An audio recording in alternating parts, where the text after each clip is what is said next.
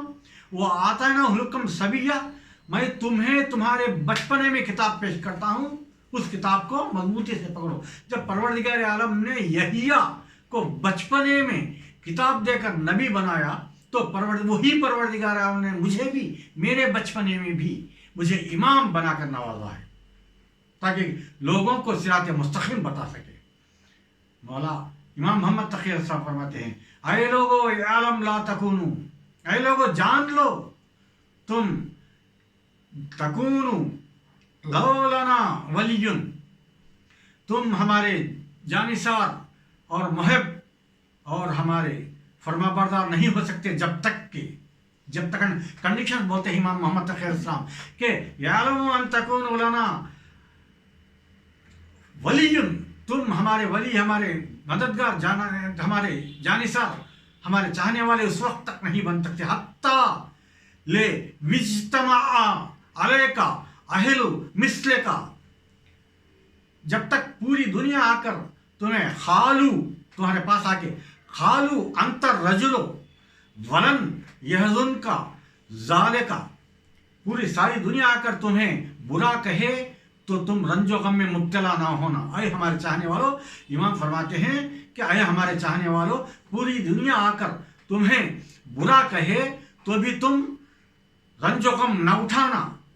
پھر فرماتے ہیں خالو، پھر پوری دنیا آ کر اہلو مثل کا علیکا انتر رجل صالح، پوری دنیا آ کر تمہیں صالح بندہ، نیک بندے کہہ کر خطاب کریں تو لن یسر کا ذالکا، تم خوشی میں ابلنا نہیں، خوشی کے مانند تم خوش نہیں ہونا، مگر میں فرماتا ہوں یہ رز علی کتاب اللہ، جب تک تم پروردگار کے بھیجے ہوئے کتاب کو اور فرض برا وابشر، میں تمہیں بشارت دیتا ہوں کہ پروردگار کے بھیجی ہوئی کتاب اور ہمارے کردار کے اوپر جب تک تم نہیں چلو گے، تم ہمارے ولی، ہمارے جانشین، ہمارے مددگار، ہمارے محب نہیں بن سکو گے۔ اسروا اہلکا، تم ہمارے جانثاروں کے اہل میں سے نہیں آ سکو گے، تم ہمارے مدد کرنے والوں کے اہل میں سے نہیں آ سکے۔ کب ہے؟ پوری دنیا ہمیں خدا نہ خواستہ برا کہے تو بھی ہم رنج و غم نہیں ہونا چاہیے، پوری دنیا آ کر ہمیں صالح کہہ کے خوش آمدید کر دیے تو بھی ہم خوش نہیں ہونا چاہیے۔ جو ہم اہل کتاب خدا جو بھیجی گئی ہے اس کے اوپر اور اہل بیت علیہ السلام کے اوپر، ان کے کردار کے اوپر، ان کے احکام کے اوپر ایمان رکھ کر جو چلے گا وہی راہ راست پر گامزن ہوگا، وہ وہی صراط مستقیم پر ہوگا۔ یہ امام محمد تقی علیہ السلام کے الفاظ ہے۔